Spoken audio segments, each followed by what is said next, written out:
おはようございます。 JF9JTS です。1月25日、日本列島にね、なんか10年に一度っていう寒波でしょうかね。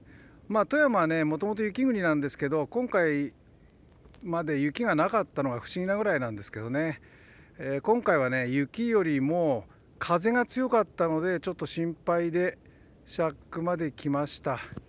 なんとかアンテナもね、ご覧のようにちゃんとエレメントがついております。やれやれ一安心。